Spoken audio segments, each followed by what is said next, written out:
All right, ladies and gentlemen, here we are. Week 2 of the fantasy season is here. Already through Thursday night football. We all know that, but we've got a full slate. Sunday action kicking off in less than 24 hours. So, you guys know what we're going to do. Any fantasy football questions that you guys have pertaining to week 2 of the season and beyond, I guess, we're going to answer them. Start sits, waiver questions, trade questions, roster reviews, whatever it may be, whatever you guys need heading into week 2 of the season. Let's get it going. So, we don't really have any news, I would say, like super crazy news to go over, which is a good thing. Generally, we would be going over something related to injuries if we had a lot of news. But I will go over a couple things here. We do kind of have the Brock Bowers conundrum. Like, he's still questionable. He plays on Monday Night Football. The last game of the week, as Bucks Texans, will be the first game on Monday night. Then Chargers Raiders starts 3 hours later. So you don't want to get stuck in this situation where, you went out and trusted Brock Bowers to be healthy and then he doesn't play. So I would say, first of all, you could go pick up Michael Mayer if he's out there, if you are a Brock Bauer owner. But then, what is the true floor and ceiling there? What are the other options? There are a lot of good streaming options at tight end this week. Johnny Smith, Kyle Pitts, Hunter Henry. We already got Zach Ertz out of the way on Thursday Night Football. He probably didn't make that decision. Brenton Strange, Harold Fannin, amongst others. We're still very early in the season, so there is help at the tight end position. It's a tough choice, though, because if Brock Bowers is healthy, you obviously want him in your starting lineup. So I do think it's one of these things where there's no real answer till we get a true update on Bowers, and maybe we get one before Monday, but generally we probably won't. I believe he has practice. He's practicing today, but that doesn't necessarily mean he's going to play or not play. So just bear that in mind. So it's a tough conundrum when it comes to fantasy when these type of situations come up. There's not really a clear-cut answer. But bear that in mind if you are a Brock Bowers owner. We also have Quentin Junkins is likely to play. I think it's announced he will play limited in week 2. Yeah, officially activated for Sunday. I like Dylan Sampson still quite a bit in this matchup. I think he will retain that pass catching role from last week. Junkins is not going to be a start for me. Way too risky to start him. We don't know how much volume he's going to get or not get. It'd be like starting Najee Harris week 1, essentially. Except I do think he will overtake Jerome Ford's role pretty quickly. But yeah, I don't know if it'll be week 1. So I think that's really it. Like I said, not really any news. Darnell Mooney will play. That's my big injury update of the week. Darnell Mooney is going to play against the Vikings on Sunday Night Football. He might be out there on the waiver. We did talk about that in the video that dropped very early this morning for last-minute waiver ads. So, fire up Mooney. It's a good matchup. All right, what's up, Vincent? Good to see you. Vino, 14-team full PPR. Need one running back in a flex. Harvey, Mason, Waddle, and Charbs. Yeah, this is kind of tough territory here. I mean, it definitely makes sense in terms of, a 14-team format that you are in this type of situation, though. So it's tough. We can kind of look at some of these players here. And, Harvey still saw good volume in week 1. Or at least was efficient with the volume he was given. 6 touches for 70 yards, a target, and a catch. Compare that to Dobbins, who had 16 touches, 2 targets.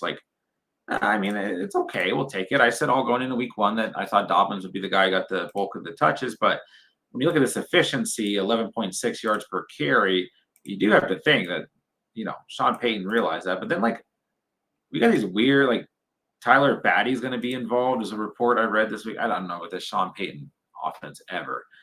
So I do think that Harvey is a decent option. I mean, the Colts defense is nothing to sneeze at, but they did finish 17th against running backs heading into week 2, as Devon Achane was still able to string something along in week 1.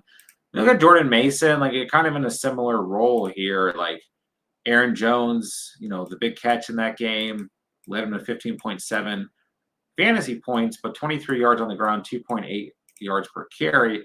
Mason looked a lot better with the rock in his hands, but like, how does that really look in week 2 is tough to say. And they'll be facing Atlanta once again, kind of middle of the pack here, 16th against the running back position heading into the weekend. I would say I'm out on Waddle. I'm not feeling Jalen Waddle right now. He is off the injury report, so that is good. I mean, it's a good matchup, and like, we're expecting some points. You got both these teams bad against receivers in week 1.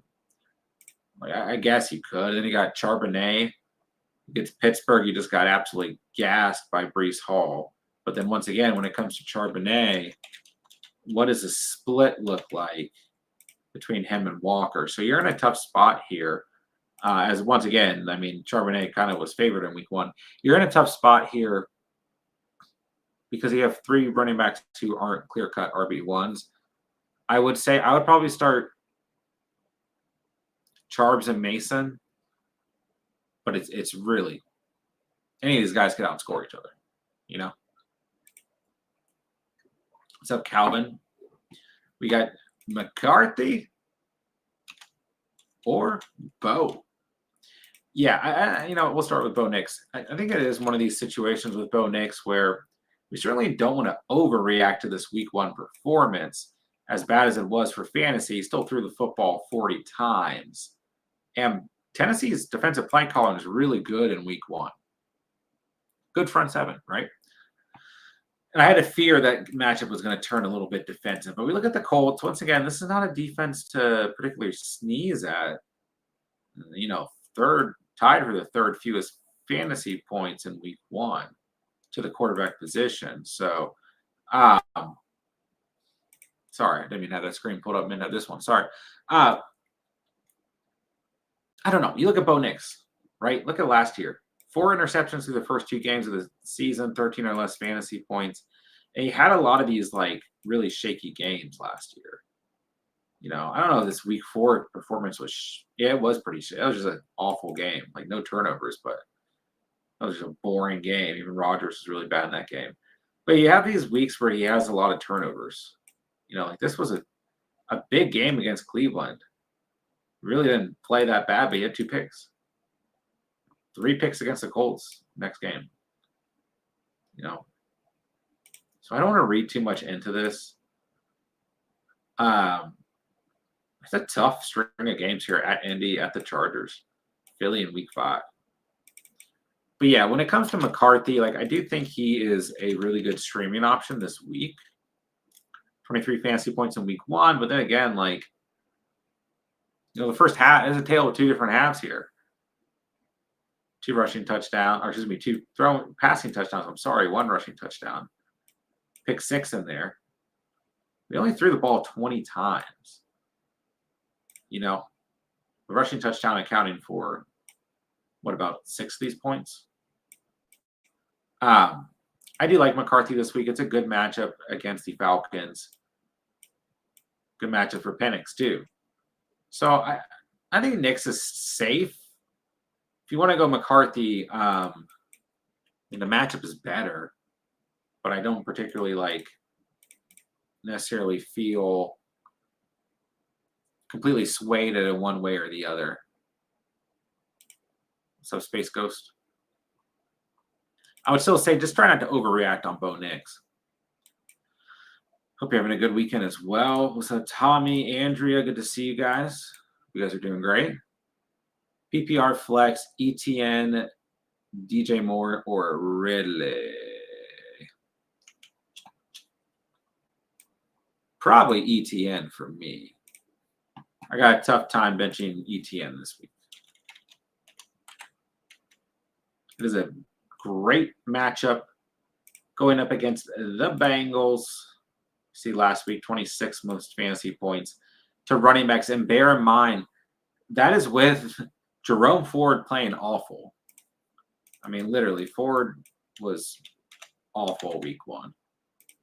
Had 1.3 yards per carry. So all of those fantasy points came from Sampson catching 8 passes. And this is how far back they finished. So it'll be a very different story, I think, with ETN on the field. And I mean, it's not like ETN faced a good defense against a run in week 1 either. But technically, the Panthers gave up fewer fantasy points than the Bengals in week 1. So, yeah, I mean, no Tank Bigsby. I mean, we got to imagine Bashal Tootin, maybe LaQuinn Allen get some involvement here. But you got to imagine still it's ETN's backfield. So I just go ETN. I'm a little worried about DJ Moore to a degree. I don't want to overreact here. But like this, nothing about this was very promising. I mean, I guess without the fumble, he would have still gotten you 10 fantasy points, which is like the minimum floor we would expect. Saw Dunze have the touchdown. You know, I don't know. I don't overreact here. But yeah, I don't see any true upside there this week. More of like a start if you need to. And then with Ridley, I also don't see, like, I think this Rams defense is going to have a really good week. So it'll be pretty comfortable fashion, Travis Etienne for me. Who do you start between McCarthy and Drake May as a Superflex option 10-team head-to-head Yahoo Standard Fantasy League? By the way, guys, I do want to mention, if you guys have a YouTube comment on one of the videos that you're waiting for a question to be answered, I will get through all the YouTube comments tonight before tomorrow's game as well. I kind of lean McCarthy, maybe. I don't know. We got to look at this matchup for Drake May.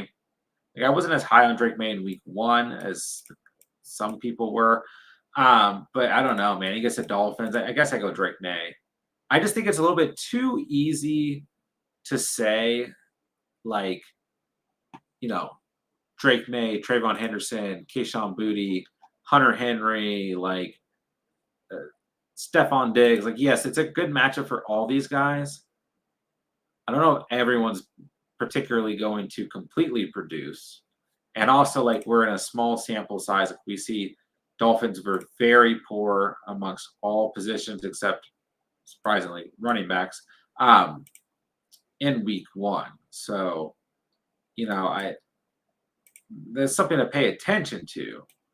It's a trend that could certainly continue, but what if it doesn't? You know what I mean? This game's in Miami. You just got to be cautious. It's still a little too early in the season is the point I'm making to just say we can 100% trust the matchups. Obviously, you guys know I'm paying attention to matchups on a weekly basis. We got to remember, it is early in the game, right? But yeah, I think I got to go Drake May. I do like McCarthy. What's up, Ghost Hunter? PPR flex, Jalen Warren, Ridley, Pickens. Yeah, this is one of those where, like, I mean, I probably just throw Pickens in personally and take this swing. But obviously, we're going to see some fluctuation and upside with Pickens. And then once again, this is one of those matchups like you look at the Giants, 24th most fantasy points allowed to wide receivers in week 1. Very poor against the run. They weren't very great against quarterbacks.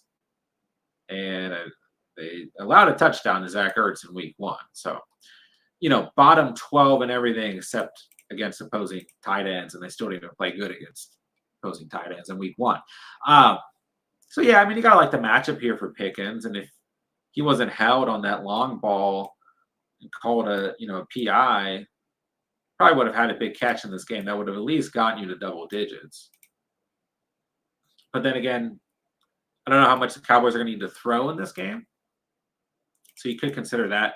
I think Jalen Warren's like probably the safest play here. I think he'll finish around 12-ish fantasy points again in week 2.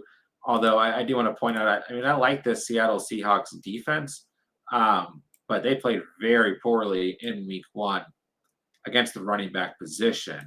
They also allowed 12 total receptions off of 14 targets for 109 receiving yards. But like once again, it's early, and the running back who they allowed that to, essentially mainly Christian McCaffrey here. A little bit of Brian Robinson, I guess, also in that mix. But yeah, primarily, this is what they allowed in week one. And can we compare C-Mac to Jalen Warren? I don't quite know, but nonetheless, I do think Warren's in a good spot this week. I still think Seattle's a good defense, but obviously they play very poor against running backs and poor against tight ends in week one. So, but we're not bad against wide receiver position, for example. They allowed a decent day to Brock Purdy in week one, but nothing crazy. I mean, middle of the pack. So I don't want to underestimate that defense, but I would say Warren is the floor. Pickens is the upside swing. I might kind of lean Warren, actually. It's close there. I think Ridley's out for me. Vince, I think you have to get Michael Mayer, hope Brock plays, and accept whatever you get out of Mayer. I mean, yeah. And yeah, I do agree. Nice tight end utilization. And I mean, Mayer was still getting involved even before Brock Bowers exited the game. So it's a tough call here. But yeah, Michael Mayer is only sitting at 10% rostered. And I would say in like tight end premium dynasty leagues, I mean, you'd be surprised at how many leagues Mayer was still out there this past week. I think he's worth picking up right now. But, they do play the Chargers, who, yeah, I mean, they gave up that big touchdown to Kelsey in week one, so 20th against the position. I mean, outside of that touchdown grab, like, basically shut down Kelsey and Gray almost completely. So, yeah, I don't disagree with that take. But once again, like,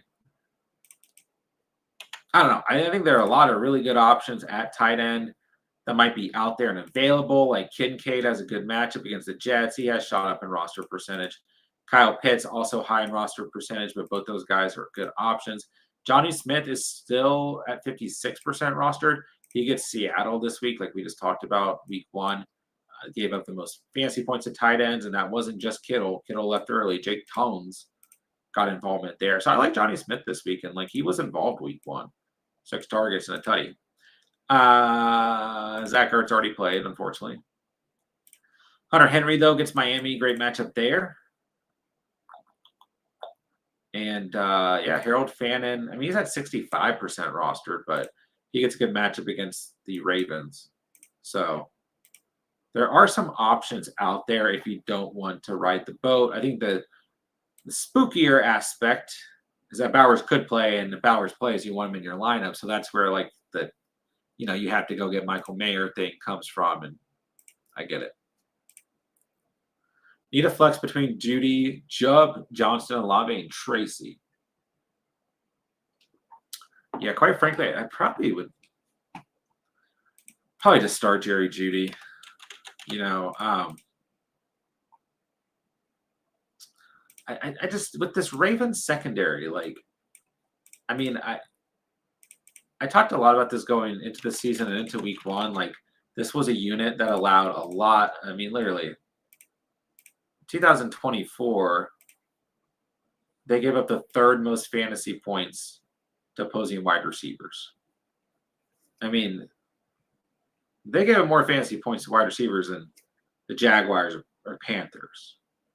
Like, than the Lions, who were notoriously bad last year because of so many injuries, than the Saints, the Bucks, Cowboys. I mean, like, Vikings and Falcons, the only teams that gave up more fantasy points than the Ravens last year to wide receivers. And I kept hearing, like, this is going to be such a tough matchup week one for the Bills. And I'm like, man, they gave up the most fantasy points to quarterbacks in week one, the 25th most to running backs in week one, the second most to wide receivers, and the third most to tight ends.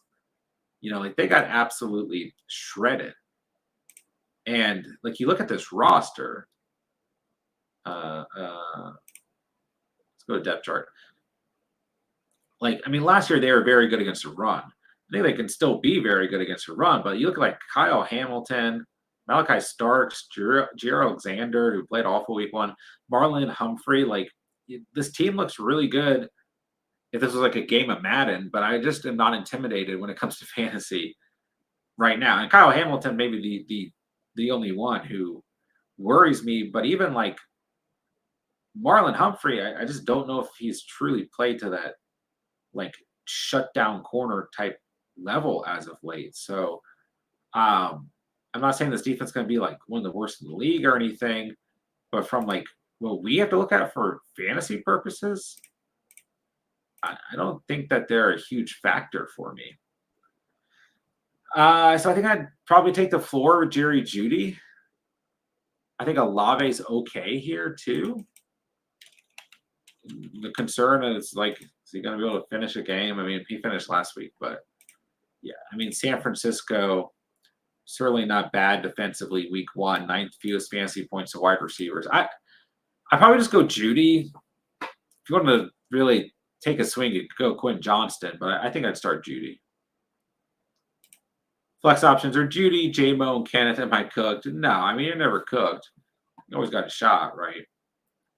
Yeah, J-Mo very disappointing week one, but he will be better. He will.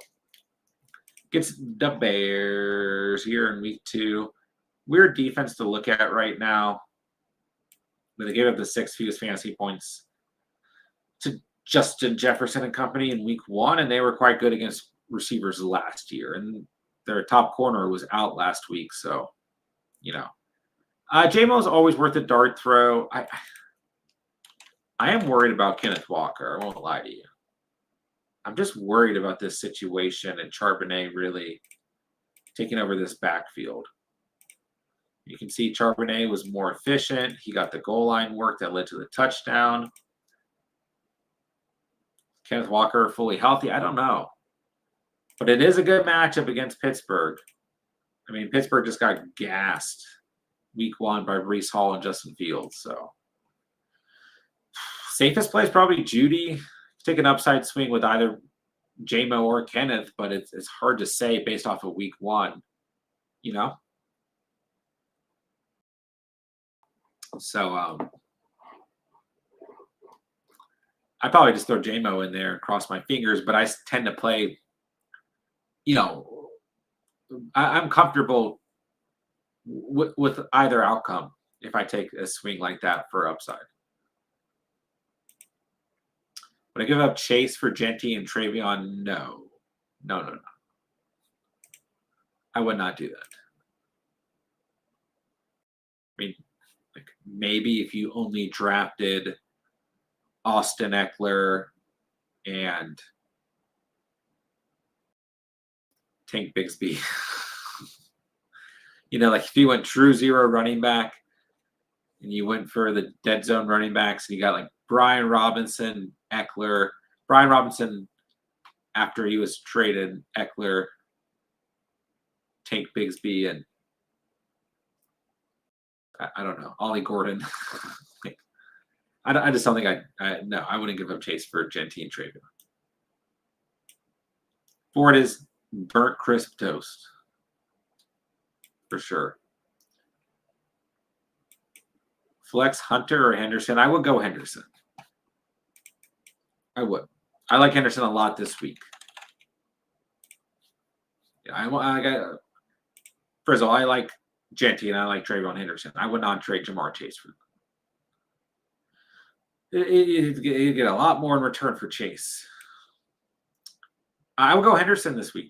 Yeah, I love this matchup against Miami for him.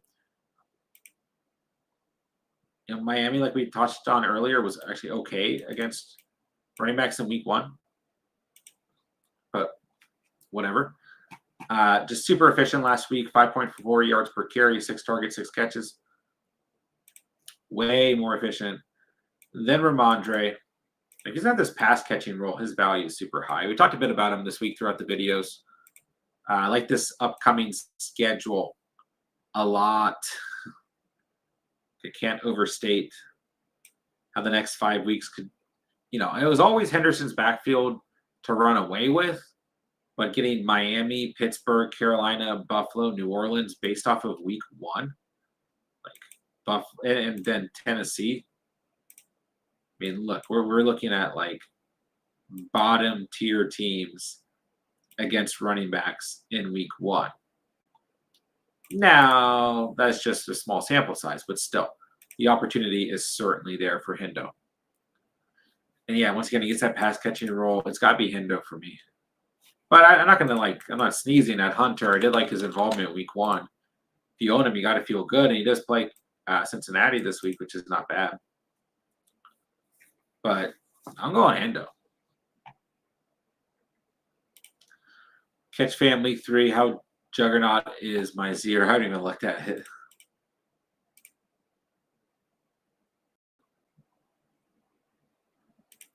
Let's see. Where is League 3? C-Mac, A-Chain, Burrow, Brian Connor. You're looking okay, actually. Judy and Pittman can hold you over. Tillman was a good pickup for you. I mean, this team still is. I mean, you won week 1. Yeah, I would say your team's in a good spot right now.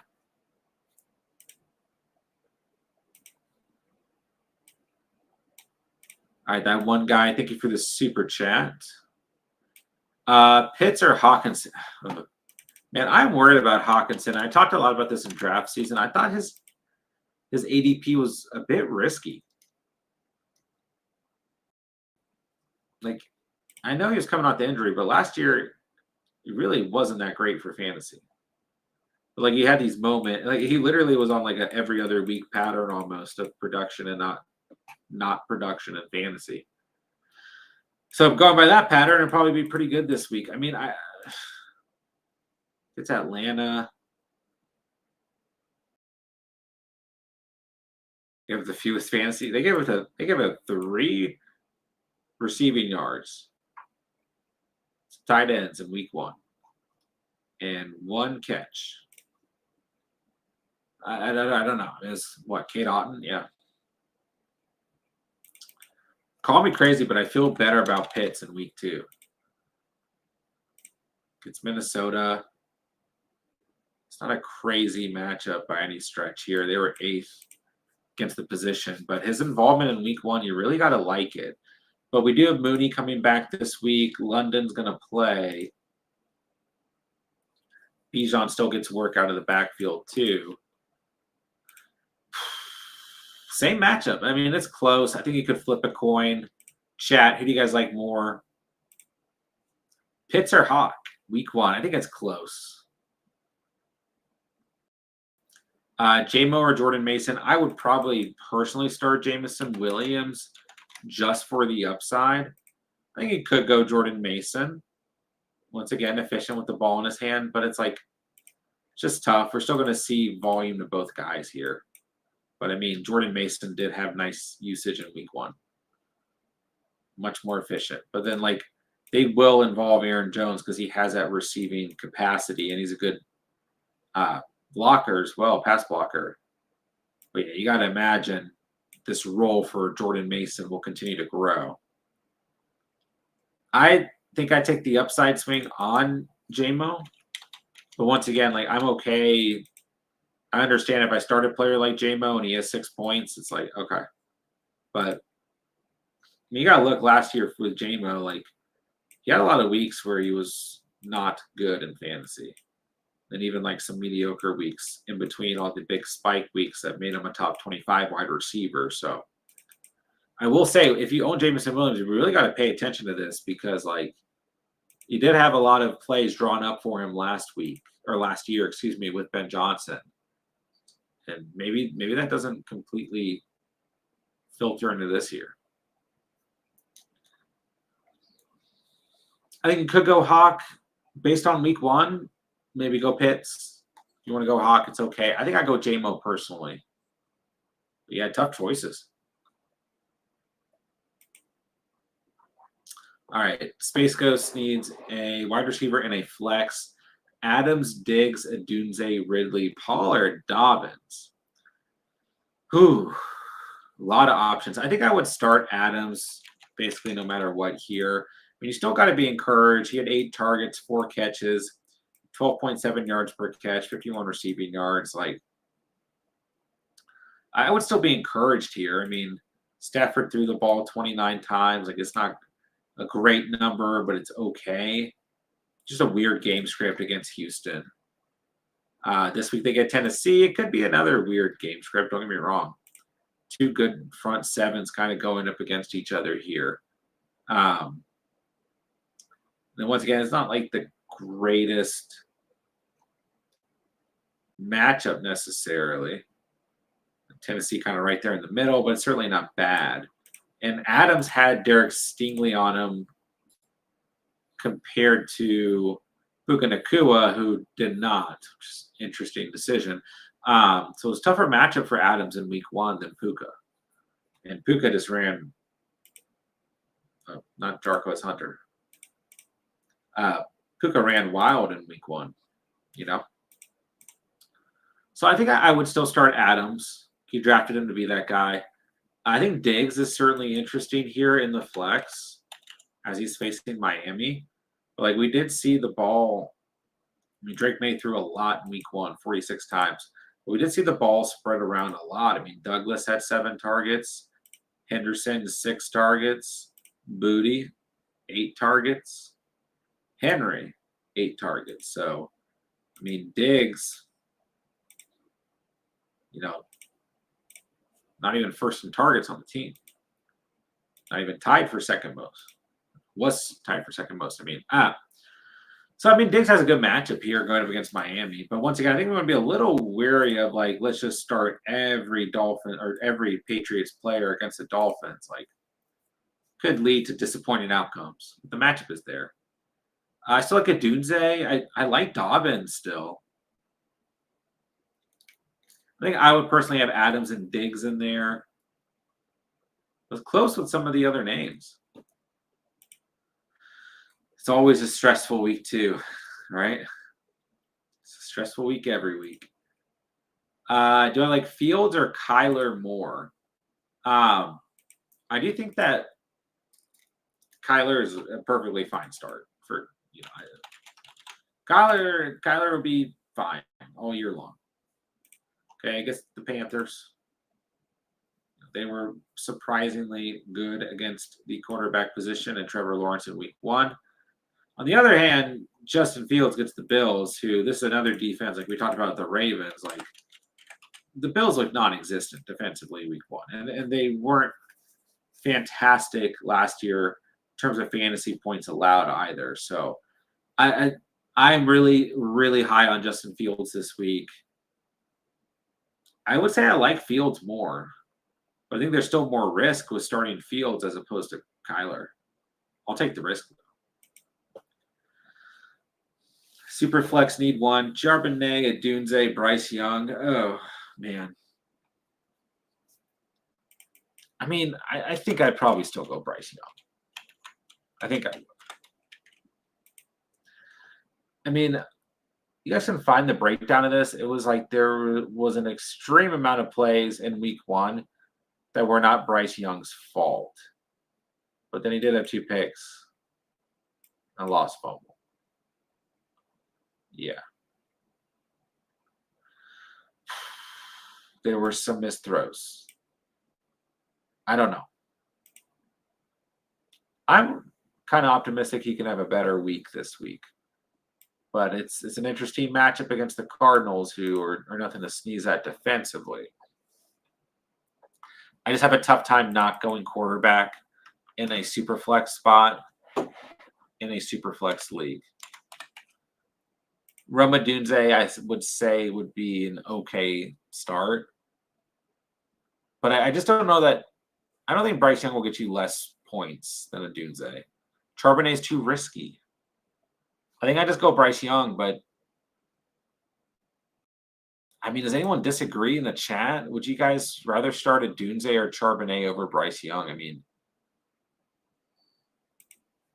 it's not a fun decision.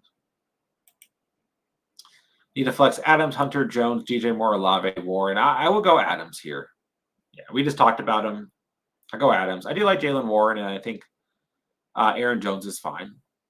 Hunter is interesting, but I think I go Adams. For flex spot, who should I bring in? Pickens, Adunze, Dobbins, Tillman. I do like Tillman a lot this week, but I still think some of these other names kind of got to go with over Tillman.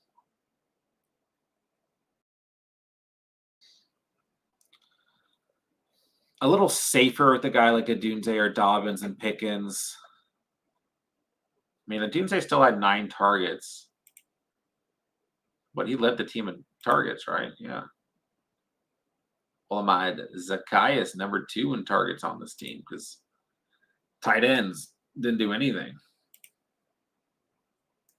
Man, what are we going to do with my guy DeAndre Swift? I think I go Adunze.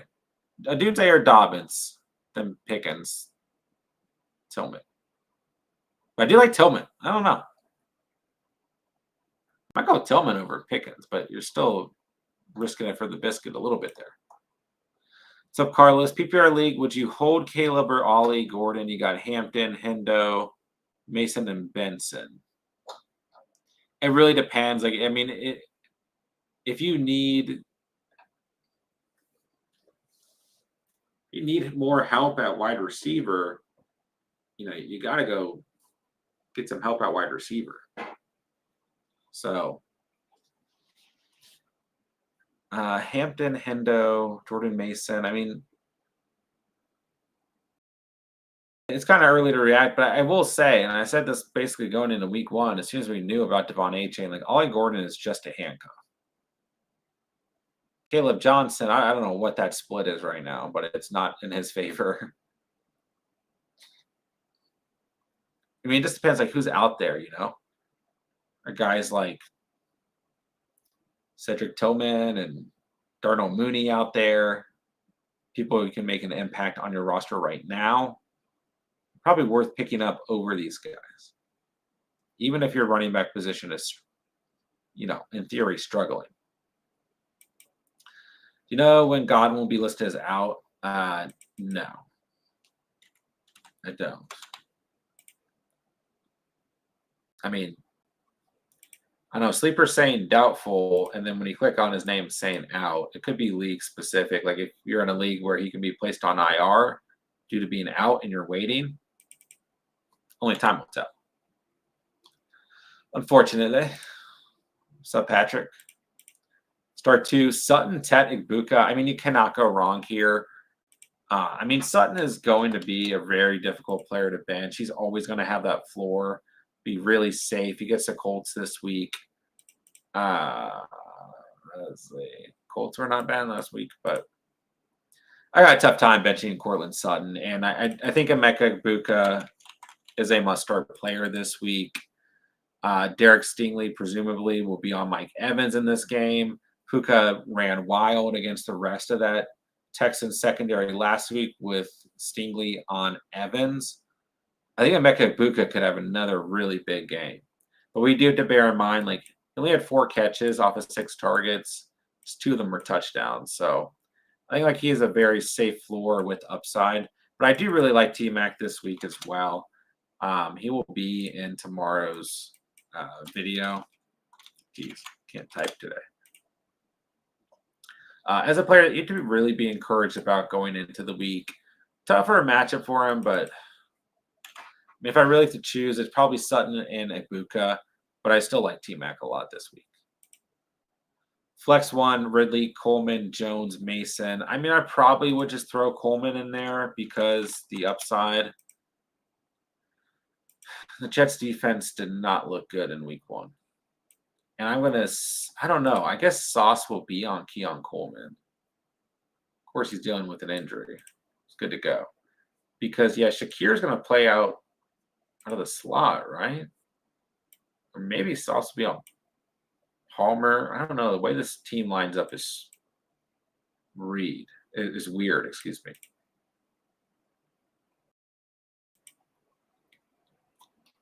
Be a little nervous about whoever Sauce is lined up on, but I'd probably just take the upside of Keon Coleman.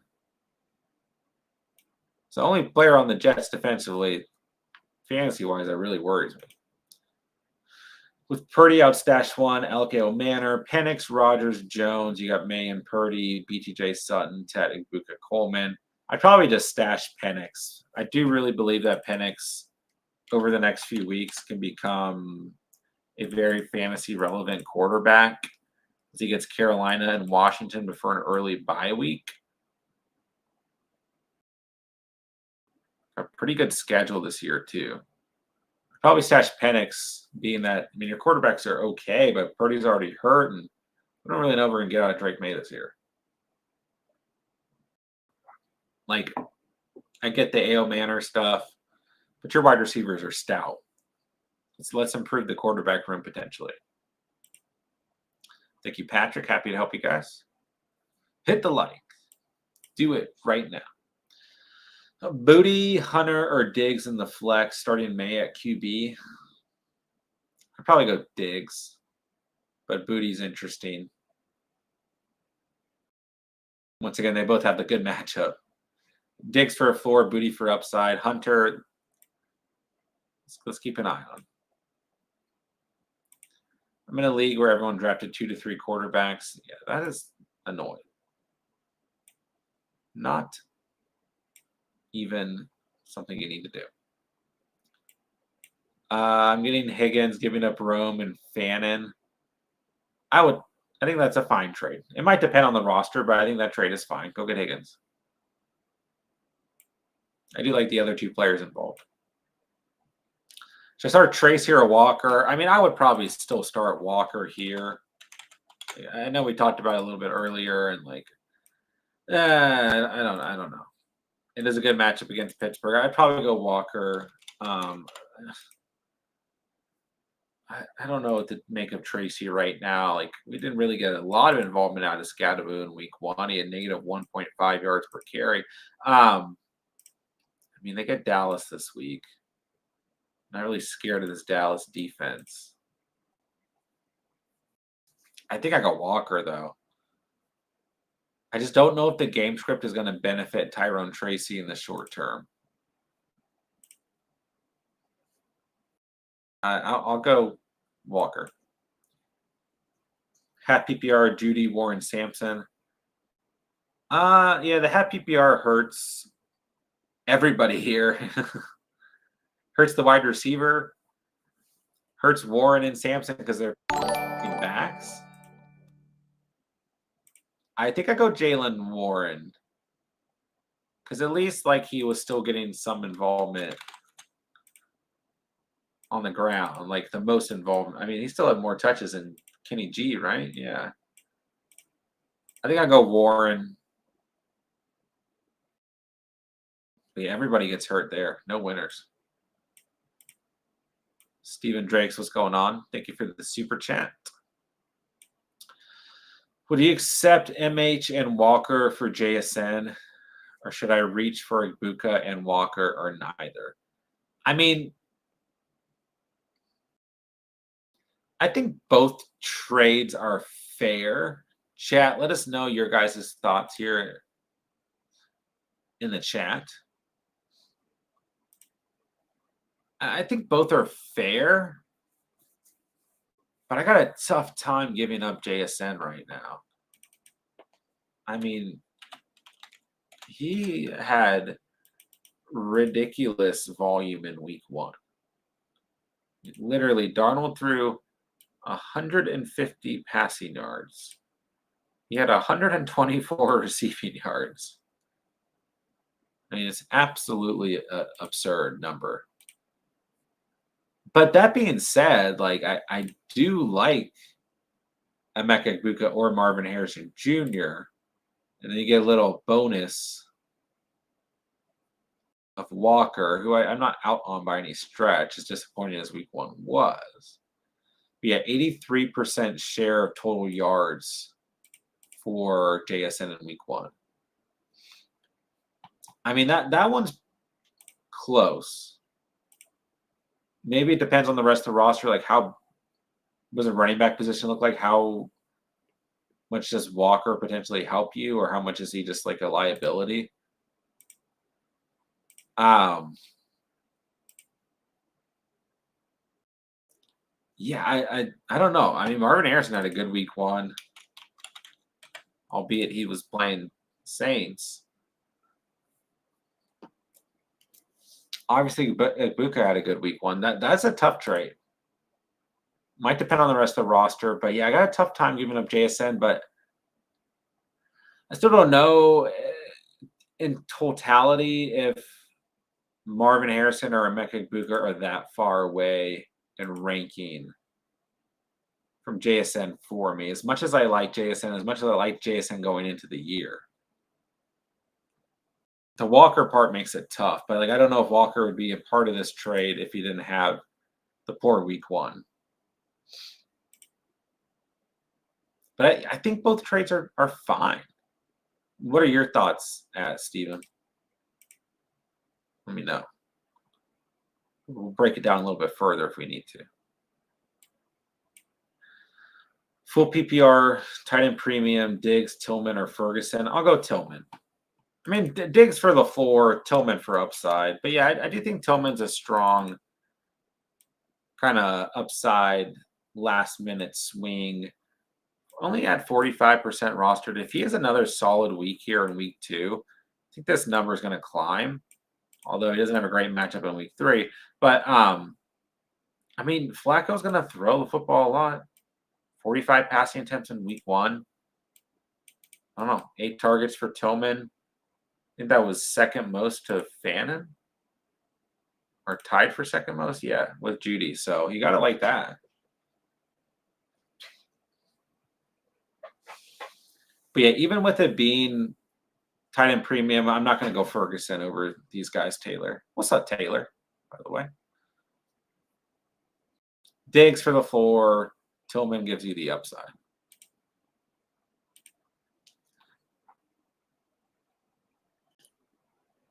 At QB with Purdy out, I have 2 roster, 2 QBs. Options are Goff, Penix, Stafford, Young plus T-Law. Which do you like till Purdy comes back? I prefer to start Goff and Penix here. I do think Goff will bounce back. So you can roster more than 2, just 2 in general. I try to go Goff, Penix. That's who I'd be most comfortable with. And Geno. I don't dislike Geno, but Goff, Penix would still be my answer. My other league, should I play Adams, Tillman, T-Mac, Pearsall, Sampson, Jalen Warren? I mean, plenty of good options here. I will go Adams and Pearsall, but you could replace one or the other with T-Mac, I suppose. I don't dislike anybody else listed here. So I still have a tough time benching Pearsall. I understand if you personally feel like you're lower on him this week, I think that's fine. I get that we got mac and cheese booting up at quarterback and not Purdy. But this is a team that just gave up a really solid day to Marvin Harrison Jr. And like the Cardinals don't have anybody outside of Trey McBride to defend. There's no other wide receiver to defend. Marvin Harrison Jr. could have had a monster game if Kyler Murray didn't miss him on that pass from the end zone. So it would have been like a 94-yard touchdown or whatever. I think I still got to go Pearsall and Adams. Should I start Brock or do the safe choice? I just go Tyler Warren. Like if you're in this type of situation, it's really different if it's Brock Purdy or even a guy like Hunter Henry, Brock Purdy or Johnny Smith. Like you got Tyler Warren. I think he's going to have a big week. I'll talk about him in the video that'll come out in the morning. I don't like anything about any team facing Denver. And they were good against the tight end position in week one, 10th fewest points. But this is going to be a game where the Colts are going to be forced to throw. Danny Dimes likes to target the middle of the field. And he's going to have to get the ball out quick against Denver. I think that's going to all benefit Tyler Warren. And I mean, he already had a great week one. So I wouldn't worry if I own a guy like Tyler Warren and Brock Bowers. It's like if I got Evan Ingram coming off of injury with bad usage, although he played last week. Mark Andrews, barely any usage week 1. David Njoku, is he going to get replaced by Fannin? It's very different if you can start a player like Tyler Warren over Bowers, who may or may not play Monday night, I would say even if you have Kelsey, you should feel pretty good. If Tucker Kraft, it's probably too late. And yeah, there's only so many tight ends you can really say you feel good about with confidence in a situation where you own Brock Bowers, and I would say Tyler Warren is one of them. All right, guys, trying to get through the chat as quickly as I can here. Thank you guys for hanging out. I will get to all the questions. While you guys are waiting, do me a favor, hit the like, and let's keep it rolling. If you guys do need a question answered right away, you can send a super chat, but if not, you can wait. I will answer your questions regardless. Nick, start 3. DK, Nico, Sutton, Pearsall, Pickens. That's intriguing.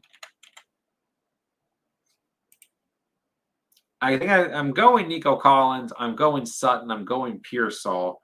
But Metcalf makes it interesting. I don't know. I mean, he gets Seattle this week. I mean, this is not a defense to particularly sneeze at in terms of their secondary. 4th fewest fantasy points in week 1. Although they were playing Ricky Pearsall and, the island of misfit toys at wide receiver. Sky Moore and an injured Jawan Jennings, and I don't even know who else was out there.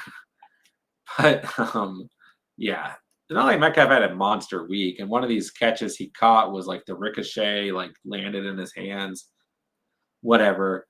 I think I'll go Nico, Sutton, Pearsall, and I'd feel pretty good. What's up, J Dubs? Is there a chance OBJ will get signed? I picked him up just in case. No.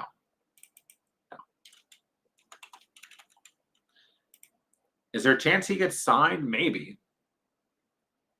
Is there a chance he gets signed and is fantasy relevant enough to roster him?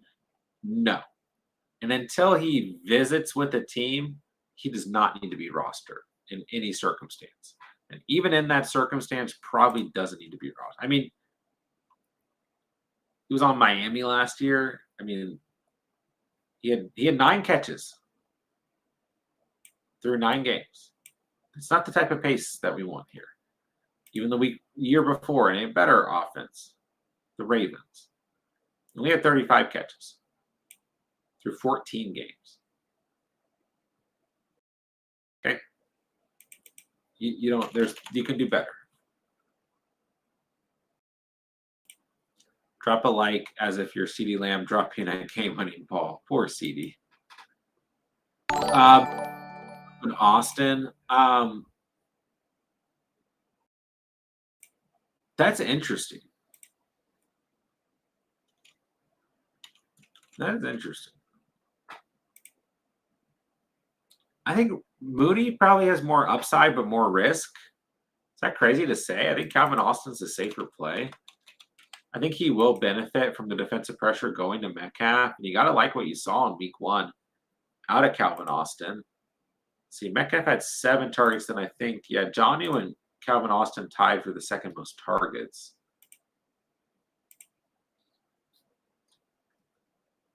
The wide receiver 11 in week 1.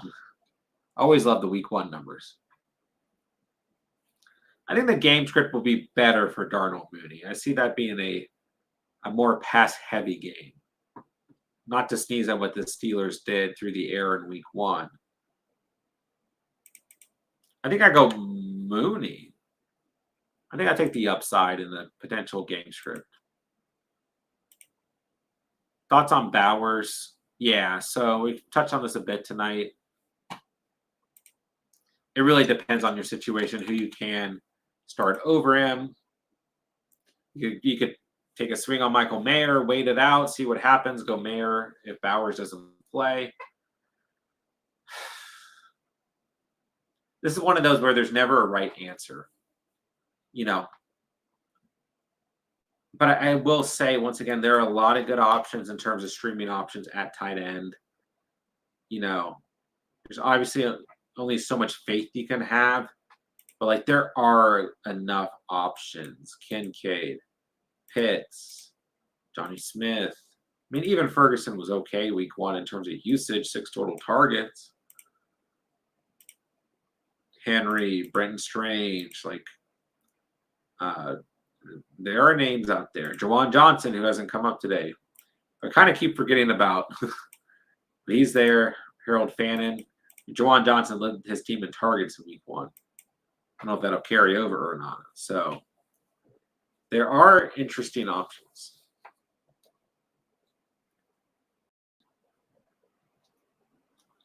I can't quite get my mic where I want it.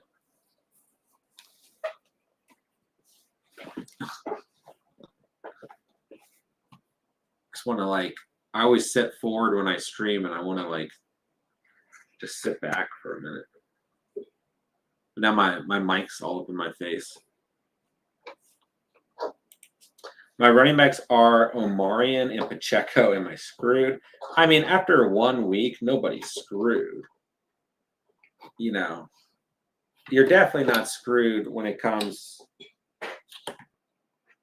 Sorry, when it comes to Omarion and Hampton.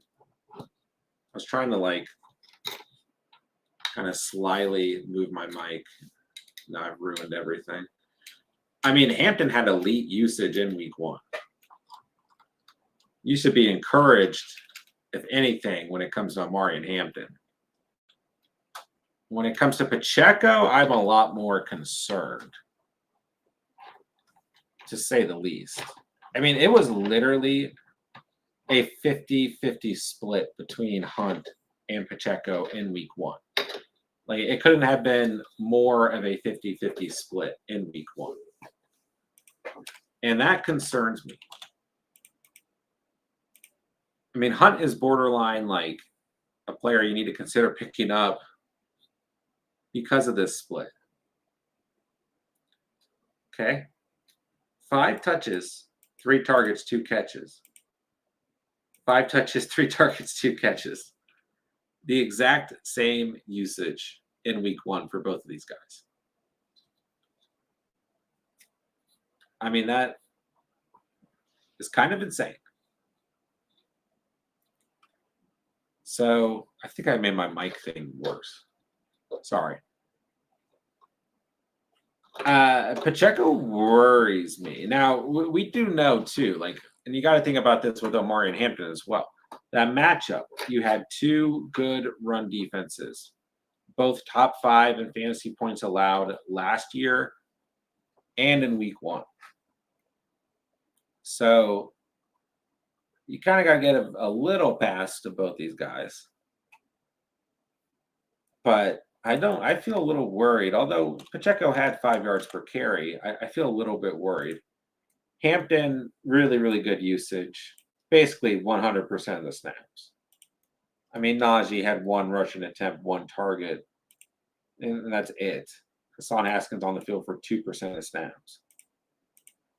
Now, Najee, I think, will be ramped up a little bit. But, yeah, you got to feel good about Hampton. Pacheco, I am concerned about.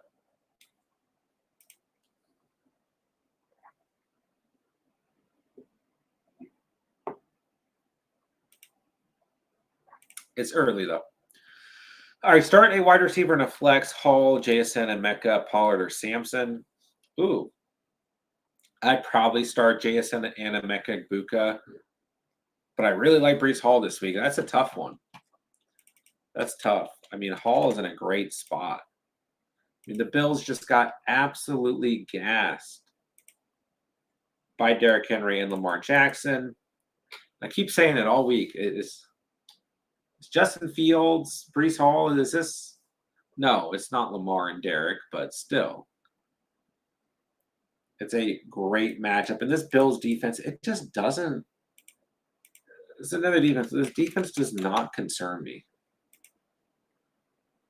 They look like absolute Swiss cheese. Yeah, a lot of injuries too. This is not a defense that worries me. So I love Brees Hall this week. So that's really tough. I got a tough time benching JSN or Meka Buka, but I think I have a tough time benching Brees Hall too.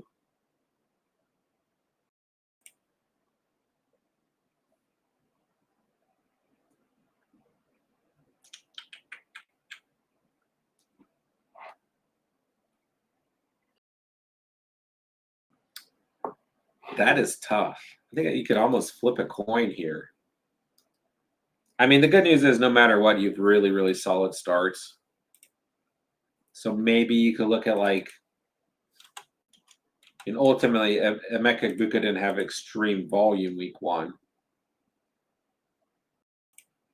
It's also just kind of a weird game. I mean, only 17 completions for Baker.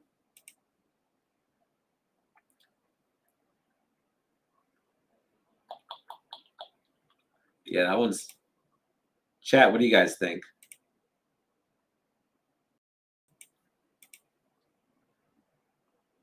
I think Pollard and Sampson are out comfortably here. I do like Sampson.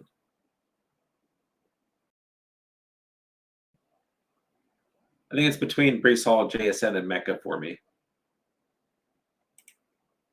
Obviously, but it's tough. T-Law, Rogers, Penix, Young, Wilson. I had Purdy. I will go Penix. I'm in on the Penix train. Daniel Jones or Cam Ward? Oh, gosh.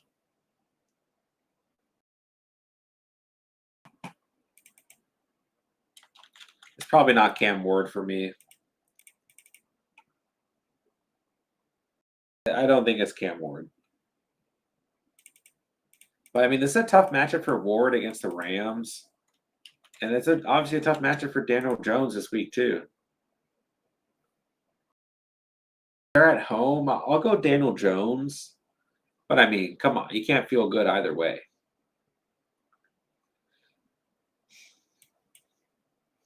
Start one, a wide receiver and flex, BTJ, Garrett Wilson, McMillan, Pickens, Jones. Well, I'll say Garrett Wilson's a must-start player. There's no reason why we should be questioning Garrett Wilson. Wide receiver 7 last week. Gets Buffalo, who we just talked about. Third most fantasy points of wide receivers in week 1. An insane amount of volume. I mean, it wasn't even close. What? Brees Hall had 4 targets. I mean, who are some of these guys? Josh Reynolds is out. Alan Lazard, 0 targets. I mean, was there another?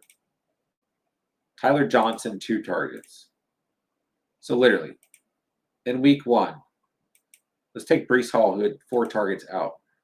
At wide receiver, we had combined 5 total targets. And one of those players is out this week. It is Garrett Wilson and nobody. Mason Taylor is questionable, had 1 target last week. Just Jeremy Ruckert had 2 targets at tight end. You know, Jelani Woods is on the team. Let's go. It's just the volume you cannot pass up on here. And I go BTJ. I think BTJ will be better. I still think Brian Thomas is too good of a player to bench. For those of you who own Brian Thomas, how concerned are you? I would not be concerned. I mean, the 7 targets and 1 catch isn't going to feel good. But I think him and T-Law will get back on the same page. I like this matchup against Cincy. I'd have a tough time not going Garrett Wilson and Wilson. Garrett Wilson, BTJ. Sorry. T-Mac, I do like this week, though. Start Murray over Nix. I think you certainly can. I think you can. Still kind of flipping a coin there. Cardinals, Rams, or Niners. I mean, these are 3 of my favorite defenses this week. It's going to be really tough to call who can outscore the other team here. You know, but I like the Niners a lot going up against Spencer Rattler. They had a nice week 1. And this is the main thing we really want to look for when it comes to fantasy defenses is turnovers. 2 forced fumbles, 2 fumble recoveries. Only allowed 13 points. I do think the Rams are like, I think I said it in the video, the defense video, like arguably my must start of the week. I mean, once again, a pick, a forced fumble, fumble recovery, 3 sacks, only allowed 9 points. Now they're playing Cam Ward in his second NFL start. I do like the Cardinals a lot, but I think they'd be my third option here. I'm going to go Rams, Niners, Cardinals. Cardinals a bit disappointing in week 1. They do face Carolina, which is intriguing.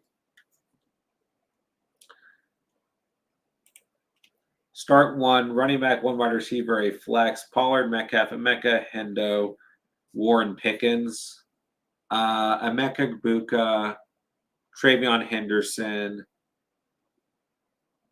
Flex, he could really go in a lot of different directions. Can depend on who scores touchdown likely. I think I might go Jalen Warren. I'm kind of high on Jalen Warren this week. But DK's fine. Pollard's probably fine. Pickens probably fine. Start a wide receiver and a flex. Myers, Emeka, Marvin, Chuba, Jones, Pickens, Dobbins. I will go Myers. Ooh. I go Marvin Harrison Jr. and Emeka Gbuka. But I really do like Myers this week, too. And Chuba's tough to bench. I mean, those are tough choices. But I think I go Emeka and MH. But once again, you got a lot of good players that could outscore each other. 12-man PPR, Keenan Allen or Pearsall. What's up, Frank? I go Pearsall still. But I think that Keenan Allen's a very strong start this week. And he has a very good matchup. So I do have a tough time. I don't want to say I have a tough time benching Keenan Allen, but I think he's a strong start. He was in the nuclear video. Like, I think he'd have a really big week. But ultimately, I'll go Pearsall. Kyler or Dak? Probably. I'll say Kyler has the floor. Dak has upside. Giants bottom 12. Panthers better against quarterbacks in week 1. I don't know if that matters too much. Kyler for the floor. Dak for upside. Pitts, Johnson, Kincaid, Fannin need 1. Yeah, I mean, you're in the top tier of the streaming candidates. I mean, I think I'd probably take the chance on Fannin. I really do like him this week. My only concern with Fannin is, I mean, like, we still had involvement out of Njoku and actually a higher percentage of snap share, but Fannin just did more with the opportunities presented. Will that happen again week 2? It's a good matchup against the Ravens. They struggled against Kincaid and Dawson Knox in week 1. I think I'll go Fannin. But any of these guys could outscore each other. Kincaid has a good matchup. Johnson, heavy volume in week 1. Pitts, good volume in week 1. But Mooney is coming back to that offense. Kamara or ETN? Yeah, this is a tough one. I think I'll go ETN this week. But, I mean, Alvin Kamara is good week 1. But the biggest issue with Kamara in week 1 is Spencer Rattler threw the football 46 times in week 1, guys. And only threw it to Alvin Kamara twice. That's like, I mean, really, Kamara should have like 20 points. If we're looking historically, you know, like he had 4 more receptions in every game last year except for 2. And every game the previous year except for 3. You know, what is this? Two targets. What's up with that, Spencer? Yeah, I'll go ETN. Had PPRD trade Lad McLaurin, Saquon for Josh Allen, Cook, and Flowers. Could be his next. I have Debo and Keenan Allen on the bench, Jacobs and Evans starting.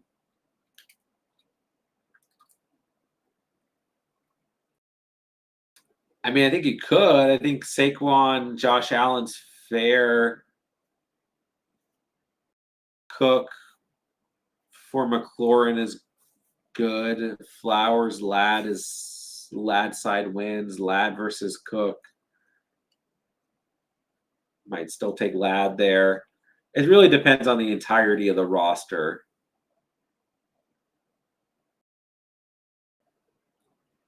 Because I don't know, Debo, Keenan Allen on the bench, but Jacobs and Evans starting. That doesn't really. So you'd have Josh Allen, Zay Flowers, Mike Evans, Josh Jacobs, James Cook, Debo, Keenan Allen. If it's a double flex, a single flex, one or the other. If you don't do the trade, you have Josh Allen, Jacobs, Saquon, Ladd, McLaurin. I mean, I think the trade is okay. I don't generally.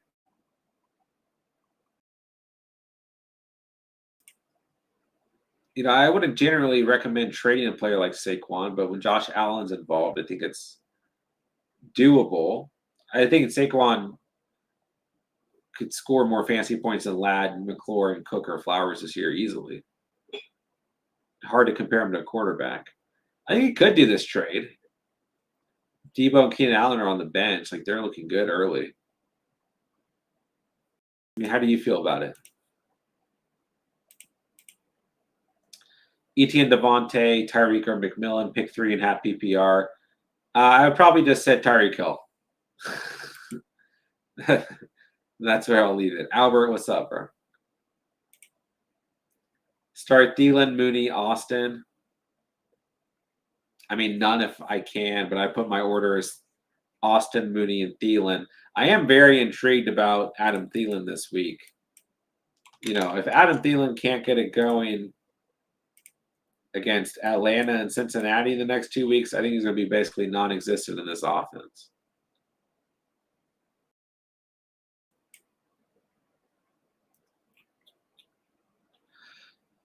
Amanda, hope all is well with you as well. Ridley, Pickens, Booty, or Tillman.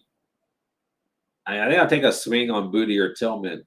Call me crazy. I think I'll take the upside of one of those two guys. Rome or Pittman? What's up, Suave? Probably Rome. Better long-term running back for the rest of the season, Baseball Tootin or Allen? Probably, I would say Braylon Allen. But there are people who would argue Tootin. But both are fine. What's up, Orak? Brees is less injury prone. I mean, compared to ETN, maybe. But I feel like the knock on Brees has always been somebody injury prone. But yeah, really, I mean, you could flip a coin there. Start May, Fields, or Rajas? Fields, with confidence. Full PPR, need to start 2 wide receivers, 2 running backs, a flex, a tight end. Chase, Adams, Judy, Cup, Thielen, Kyron, Chuba, Hampton, Pacheco, Chubb, Hawk, Ingram. That's a good squad. You're starting Chase. You're starting Adams. I would still argue. Kyron and Chuba. I'd probably flex Hampton. Hawk and Ingram, I mean, let's be real. You're not going to feel great about either of these guys going into the week. Hawkinson had 4 targets, and I think Ingram also had 4 targets. Yeah. Really flip a coin there. I think the better game script probably lies with Hawkinson. Here's a good one. Devonta Smith or Keon Coleman? I would probably go Devonta Smith. I think you could argue Keon Coleman, but he might have Sauce Gardner on him in this game. Listen, Kansas City got shredded week 1. They gave up the most fantasy points to wide receivers. Ladd, Allen, QJ. Okay. This secondary also got shredded in the Super Bowl by the Eagles receivers. So I think both A.J. Brown and Devonta Smith could have big weeks. I'm going Devonta. He will bounce back. 12-man PPR league. Purdy's out, so left with T.L.R. or May. I'll go Drake May just because the Dolphins looked god-awful in week 1. With Goddard out, I prefer Smith. Yeah, that's another good point. Goddard not going to play. Good point.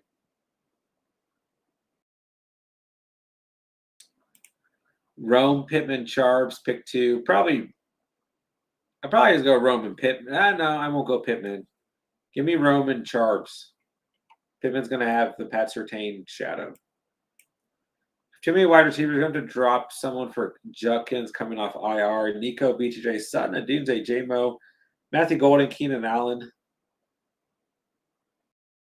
No, I wouldn't drop J-Mo. I mean, if I really had to choose, I'd drop Matthew Golden. I mean, we don't want to overreact. You can still see a very nice season for Matthew Golden. It's only 2 weeks, especially with Jaden Reed out, not set to return until November at least. We already saw the increase to Dobbs and Wicks. And then people are starting to mention Savion Williams out of TCU, but really more of a return guy. But maybe somebody that they drop some plays for. That's probably it. I mean, Tucker Kraft is the biggest beneficiary, I think. But, the problem with the Packers offense is they really try to spread out these receivers, have specific play designs for each receiver, and spread the football around. And, so far that's led to 2 targets in each game for Matthew Golden. I mean, if he had hit on some of those, if him and Jordan Love had hit on some of those, I should say, I think things would look a little different for these stat lines. But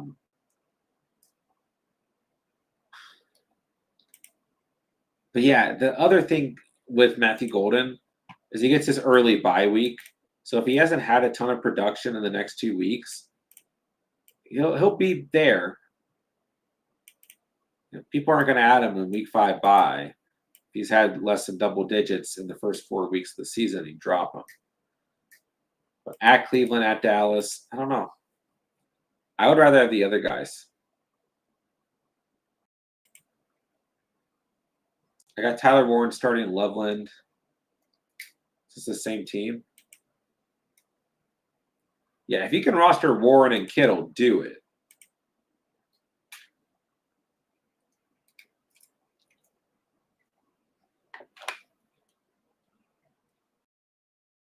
So what? You drop Golden, pick up Kittle, move Kittle to IR, move Judkins off IR, right? I think that's fine.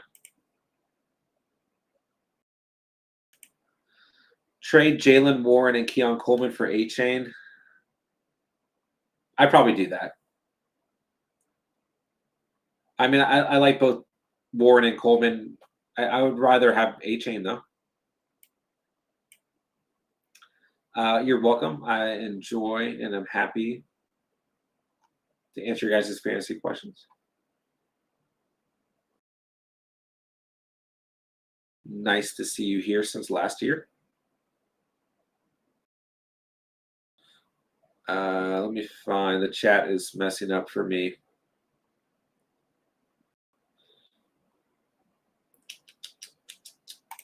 At tight end and half PPR, Andrews or Johnson. I mean, it's really the flip of a coin.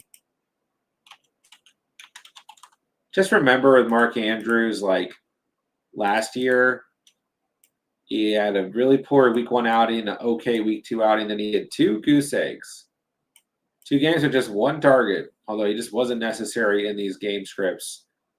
These were like Derrick Henry, Lamar Jackson ran all over Dallas and Buffalo. But I think in the Buffalo game, it was still a close game. So, but then he finished as the tight end 6. So I don't want to panic on him just yet, but having some concern is fine. I mean, what he gets Cleveland.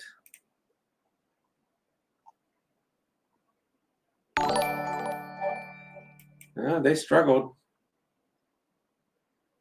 Juwan Johnson.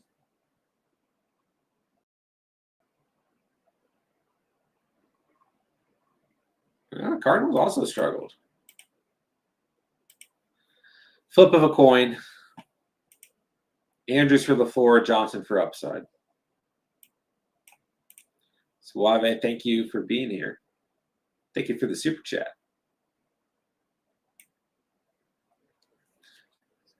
Let me know if you need any more questions answered. Appreciate the super chat. It means a lot.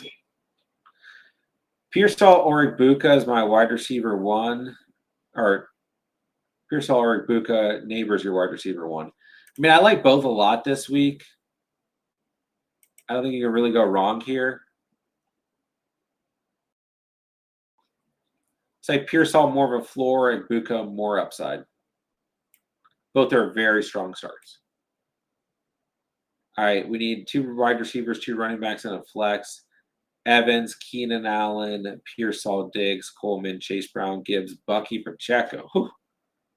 Oh, goodness. Well, you're starting Chase Brown, you're starting Gibbs, you're flexing Bucky. Starting Mike Evans, you're starting Pearsall.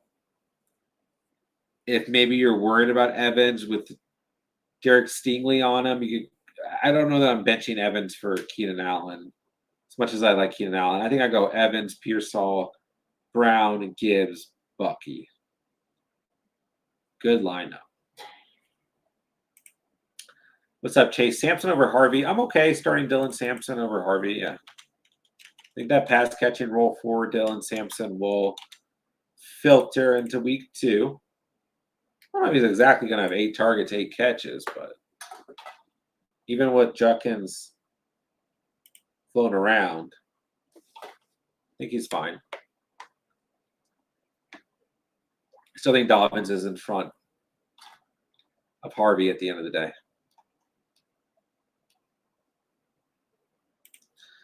Caleb or Goff? Oh, Chase.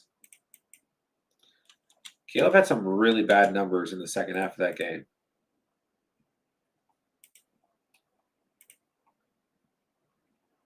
Detroit was pretty good. I mean, Jordan Love just didn't need to throw the football out in week 1. I think I still go Caleb. But if you want to go Goff, I think it's fine. I don't know what to make of the Lions after week 1. The Packers defense looks really good right now. I think Goff will have a better week. I mean, he still, he was bad the first 2 weeks, 3 weeks of the season, fantasy-wise. He has some bad weeks. A lot of quarterbacks do. This QB 6 last year. I don't want to panic on Goff. I think Goff dropped in leagues. I think Goff will be fine. Yeah, Goff for the floor. Caleb gives you the upside. Is it safe to hold Rodriguez on the bench after the Eckler injury? I mean, it's safe enough. But, I don't know what to make of Chris Rodriguez. He hasn't even been active yet. I know Eckler has, just got hurt, but there's going to be some sort of split between Rodriguez and McNichols, and it could lean in McNichols' favor. We don't really know. It's interesting that Rodriguez is 9% rostered. McNichols is 0% rostered, but McNichols has seen more snaps and volume on the season. And then obviously JCM is going to be the biggest beneficiary. And JCM did nothing Thursday night. But once again, that Packers defense is for real, and the Commanders were in a position where they needed to throw the football the whole game. Still at 4.2 yards per carry, which is okay. But I mean, I don't know if there's going to be a clear-cut route for Rodriguez or McNichols. Christian, someone please help me out. Got Njoku and Fannin. Flip a coin. I'd probably lean with Fannin, but Njoku will still have involvement here. Hindi, Harvey, or Swift in my RB2. Hindi for me. Yeah, I'm going Henderson if I can. I'm high on him this week. Pearsall, Tet, JMO, Buka, full PPR. I'll go JSN, but I really like Emeka this week, and I think Tet is fine. JMO's probably okay too, but I'll go. Wait, where'd I get JSN from? Pearsall or Emeka? Sorry. So I'll go Hindi, Pearsall for a floor, Emeka for upside. Aaron Jones or Olave. I would probably personally play Aaron Jones in the flex, but if you want to go Olave, it's okay. Can't decide between Coleman or Dunze. I think I'd go Dunze just due to matchup. But Coleman's fine. Start 2, half PPR, Warren, Pittman, Mooney, Johnston. Give me Warren. Really a toss-up with the other guys because we're looking for touchdown upside and half PPR. I might go QJ and half PPR. I'm going to avoid Pittman due to the Pat Surtain treatment. Mooney, I think maybe if it's full PPR, but Quinn Johnson, I think might have better touchdown upside. We don't really know what Mooney's going to look like in terms of usage or coming off injury. Waddle or Shakir, I'll go Shakir. Keenan Allen or Tracy, I would go Keenan Allen with pretty high comfort, Andrea. Need help starting 2 for week. Need help starting for week 2. Sorry. Rome or Keenan, half PPR. I'll probably go Keenan. I mean, I don't know if that's fair to say. I was gonna say probably has more touchdown upside, but I mean, Dunze scored last week. I just like this matchup for Keenan Allen. Really flipping the coin.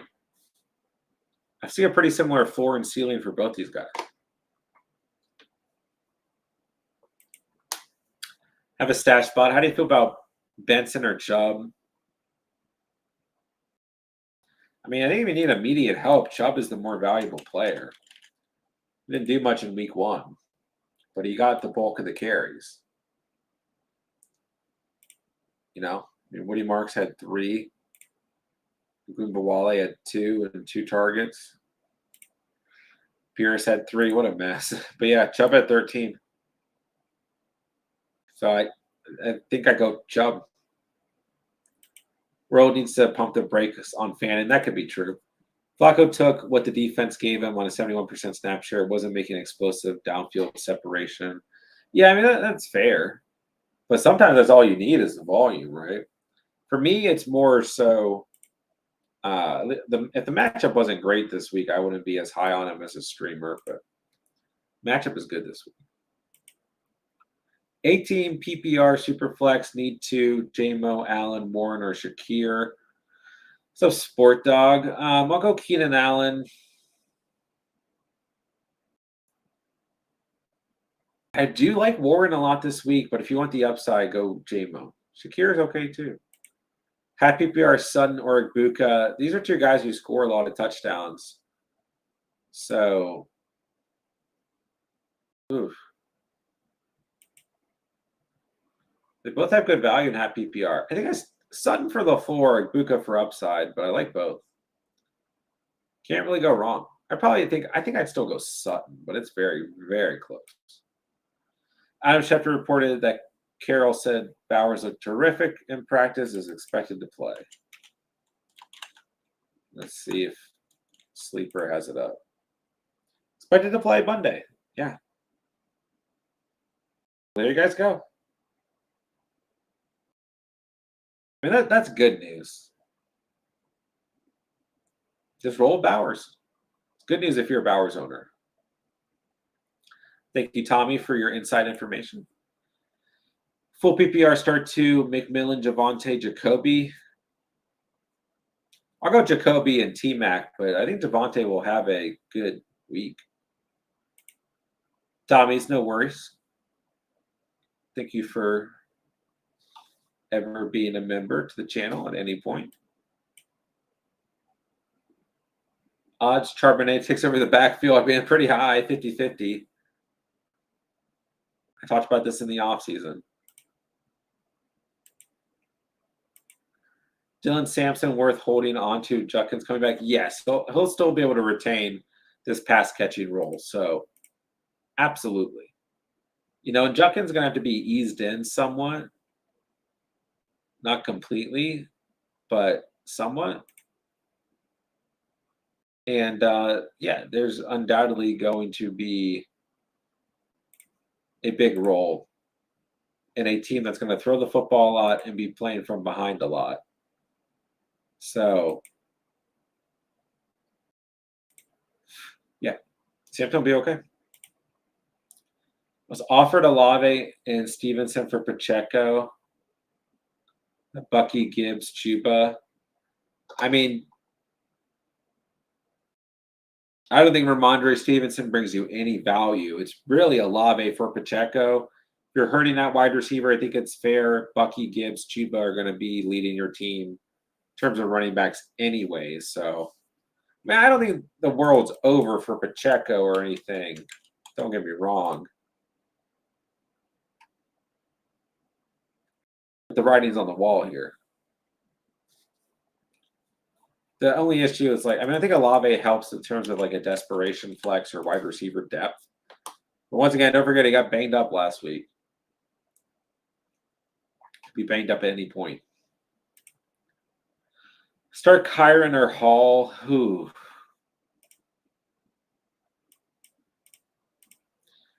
Have Chase, Jason, and Mecca. Yeah. I have a really tough time benching Kyron Williams. I think he's like one of the safest players in fantasy football. Tennessee was not great against running backs last week, to say the least.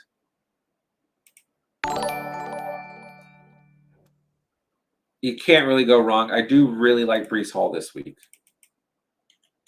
I think Breece Hall is extremely solid this week. Buffalo, I mean, like you have two of the best matchups here based on last week. So you can't really go wrong. Maybe Breece has slightly more PPR upside. Kyron's a little bit more touchdown dependent. You really can't go wrong. And you have a good lineup no matter what. Flex Sutton or T-Mac. I'm still going to go Sutton, but I do really like T-Mac. Jawan Johnson or Njoku. I probably go Johnson, but we're kind of in that area of the season where like we're figuring out some of the tight ends, and Njoku could still be fine. Jason, what's going on? Realize it's probably been a couple years since I was active here. Well, what's up? We're happy to have you. These things happen. Happy Dad says start Kyron. Would you start Ibuka over Evans? I mean, that's certainly an interesting conundrum, and I would hate to have both these players rostered. I think they're both going to be fine this year, but it could be really frustrating on a week-to-week basis. But it is a worse matchup for Mike Evans compared to Emeka Ibuka. Evans probably gives you the floor like last week. Ibuka gives you the upside. Derek Stingley will be on Evans. But if Evans goes off, you won't be surprised, right? I mean, it's a tough choice there. It'll be the last week. Dylan Sampson will be startable. I mean, I don't believe that personally. I think Judkins is going to take over that Jerome Ford role. And I'm not saying that Judkins can't be a pass catcher necessarily. But he only had 22 receptions actually in each of his last two college seasons. More of a down back. So, I don't know. I think Dylan Sampson can continue to have a really good role.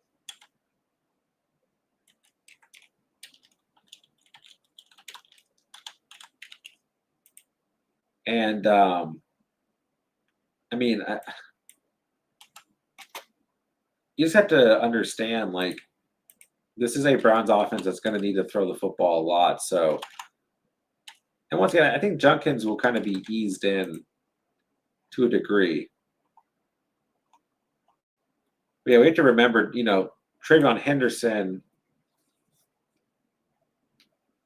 played next to Junkins last year, the season before that.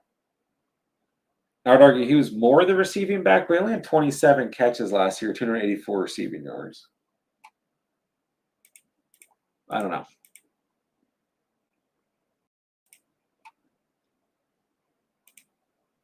Troy without Ben Johnson would need some time, potentially. Green Bay's defense looked really good. Yeah, JCM probably a good buy low, but the problem with JCM and calling him a buy low is like he is a buy low based on the week 2 performance, to say the least. But at the same time, he gets an increase in value from the Austin Eckler injury. So you're kind of like in this murky place. It's going to depend on the owner. But yeah,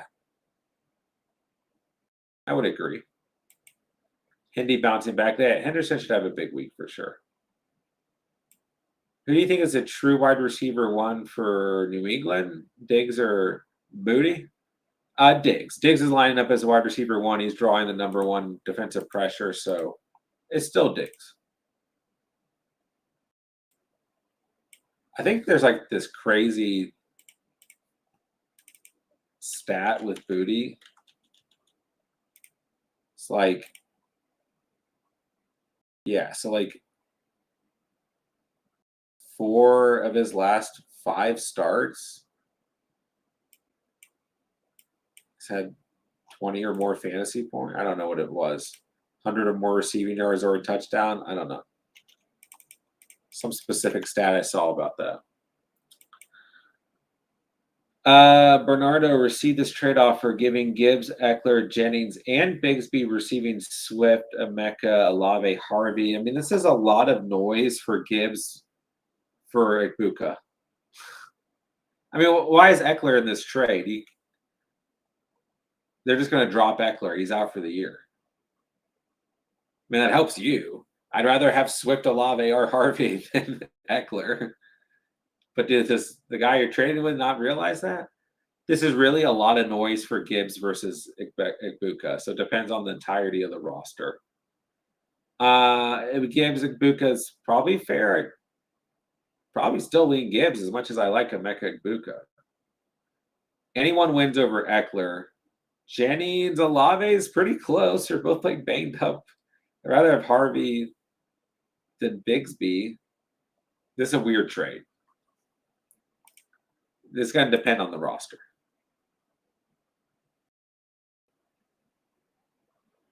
Played Bill in my home league like an idiot. I mean, he had a good week 1, was super efficient. It was a tough choice on a short week with a small sample size. You can't beat yourself up for it.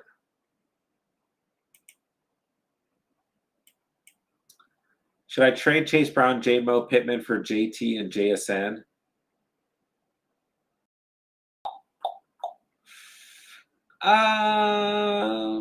I'm probably the highest on Chase Brown out of all these players. I mean, I know week 1 was a bit underwhelming, but at least he found the end zone. Brown's defense looked pretty good. 21 rushing attempts, though. This is a big thing with Chase Brown. Like, it's Chase Brown and nobody. He saw 2 targets to Samaje Perine, whatever.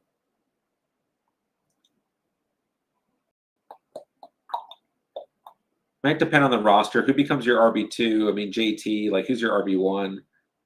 I do like JSN a lot. I think JSN for JMO and Pittman is fair. JT Chase Brown is tough. You're probably more so looking at this as swapping Chase Brown and JSN, or excuse me, swapping Chase Brown and JT than trading JMO and Pittman for JSN. So I do think you win the wide receiver aspect, you lose the running back aspect of it. Orak, thank you. Going with Johnson, but I have Henry. I like Henry a little bit more. I mean, I do think that Johnson could pay off here, but Henry, I don't know. I just think he's super safe this week against Miami. It's a great matchup. I mean, I'd probably go Henry personally. Should I start Aaron Jones? I mean, I think you can always start Aaron Jones.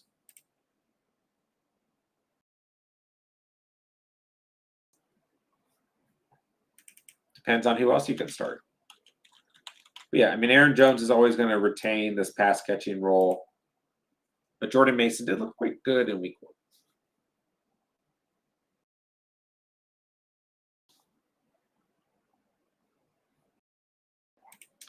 Standard scoring, start 3 this week. Pickens, Igbuka, Tyreek, Dobbins. Is it too early just to say bench Tyreek? I mean, I go Igbuka. I would go Dobbins in standard. I guess I go Hill. It's Hill or Pickens.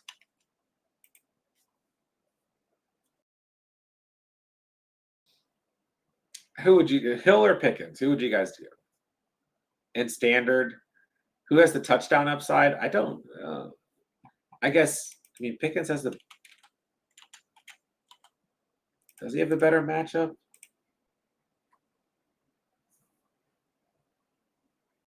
No, Hill does. Super close between those two. Just traded Jacobs for Gibbs. Fair trade or I won big time. Fair trade. Good trade for you, though. The upside lies with Gibbs still. I mean, Gibbs went against what is looking like one of the best defenses in the NFL in week 1. Obviously did nothing on the ground, but he had 10 targets and 10 catches.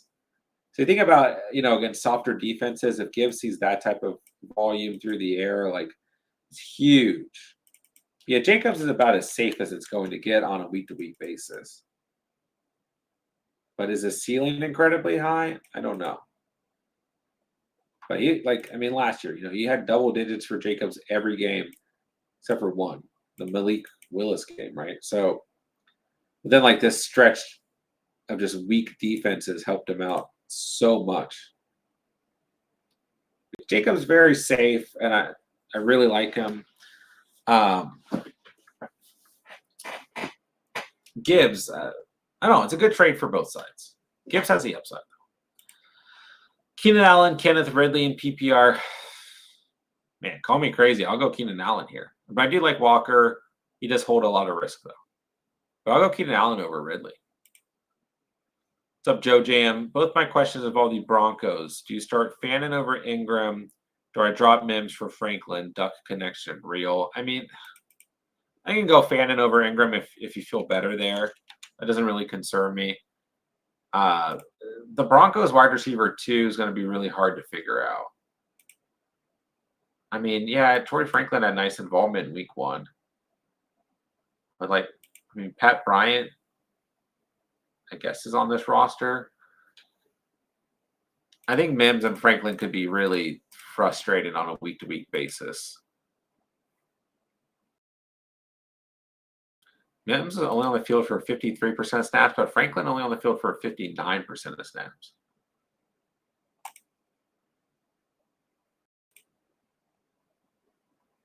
It's really Sutton's a guy you want here. Yeah, Ingram, I mean, wasn't used a lot, but he was coming off that injury. I just worry this is going to be another kind of lower scoring game against the Colts.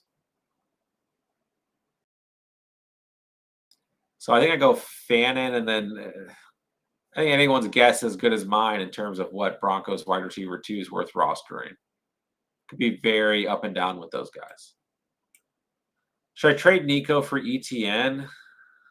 Probably not. And I like ETN a lot right now. But I think I'm not trading Nico. You're selling Nico so low here.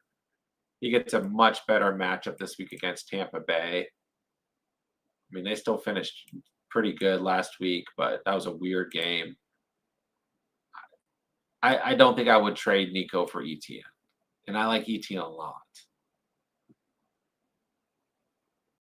Devontae Adams, sure.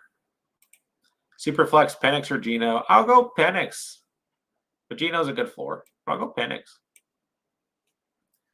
Waddle, Pop, Diggs, Cup. I'll go Diggs. I mean, starting Diggs and Pop would have me feeling weird. But man, I just listen. I know I was really low on Waddle coming into the year, and I talked a lot about it. I just don't feel good about Jalen Waddle right now. It's not a bad matchup though. And Cup looked like dust. He looked bad week 1.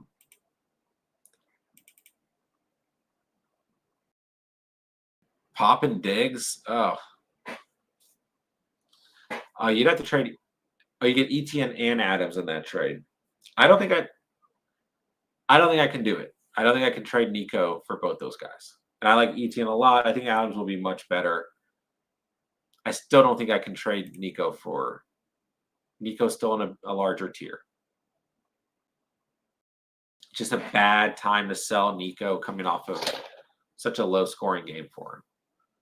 I don't think I'd do it, man.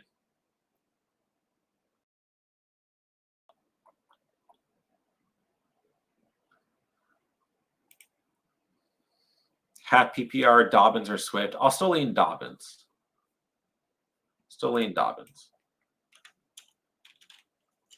Yeah, I'm a Dobbins guy. I'm a Swift guy too.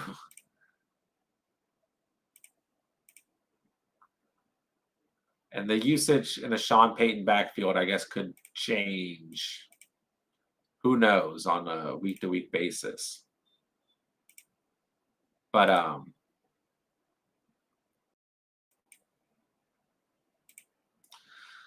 go Dobbins.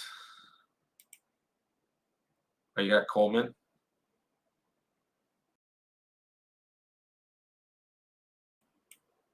If it's out of these wide receivers, then yeah, Coleman should be in there. Coleman. And I would only go Pop and Diggs because they're playing Miami. I just can't. I don't think I can do with Waddle. If it's not Pop, it's Waddle. But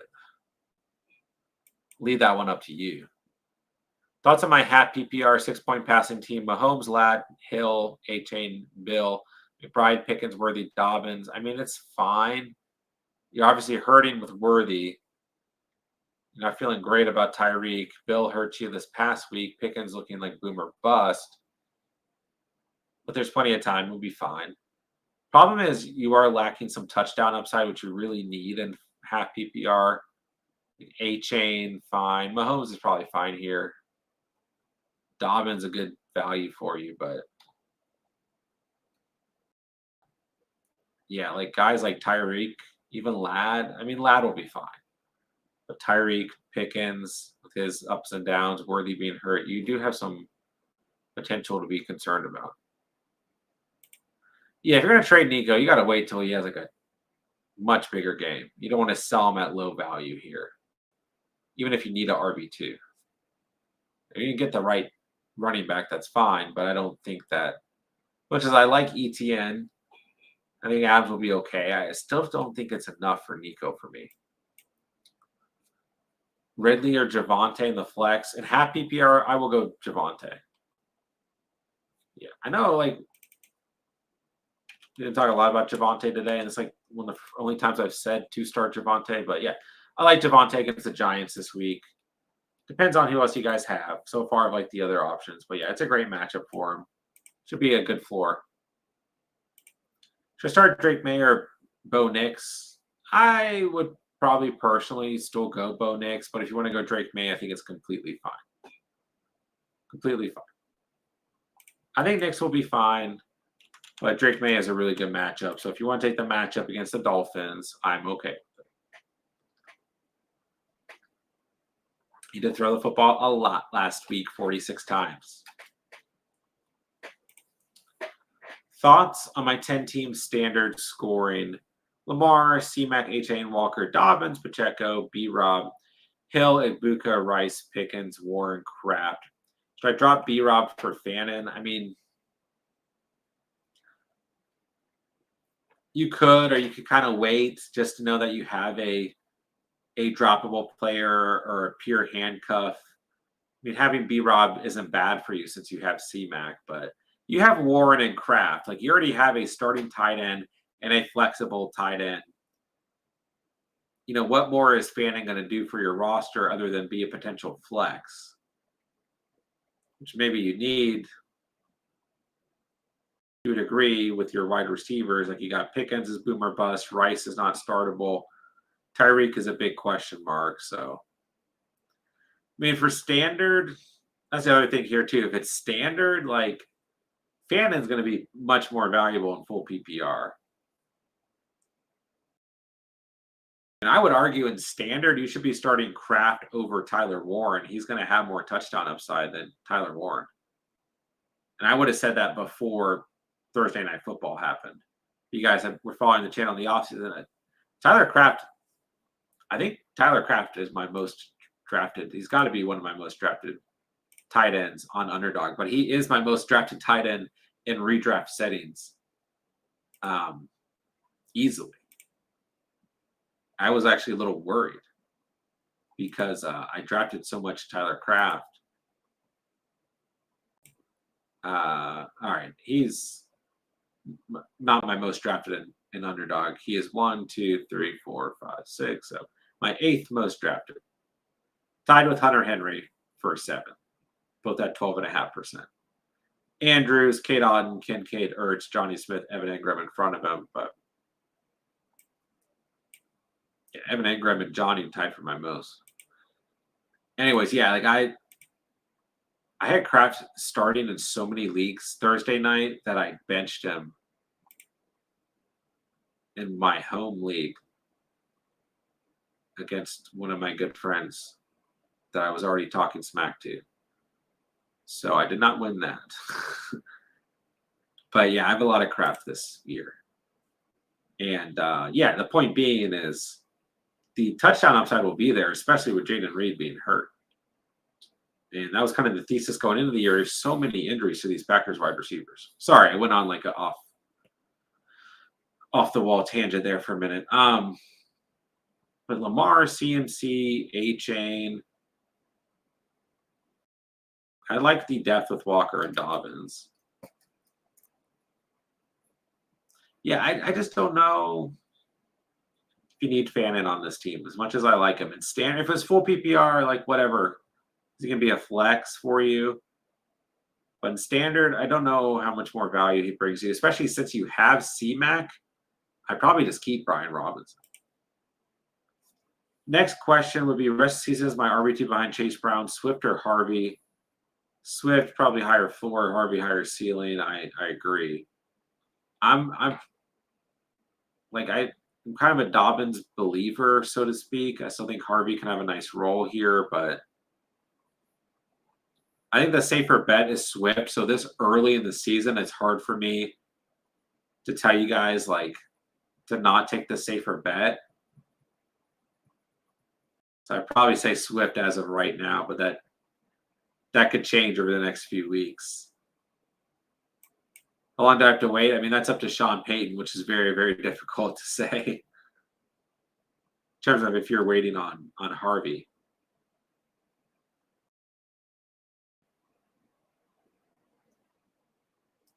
If you're asking in regards about which Broncos wide receiver to drop, I think you could make that move right now, and it probably wouldn't matter. Herbert or Mahomes? Yeah, I love both these guys this week. I think both are in position to have solid weeks. I would probably go with Herbert because I still don't know if I love this matchup for Mahomes going up against the Eagles. 5th fewest fantasy points in week 1. So I'll go with Herbie fully loaded. I mean, he gets the Raiders. It's a much better matchup.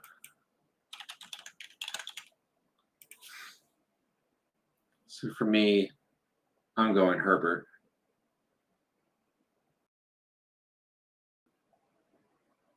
If it wasn't due to the matchup, it might be close.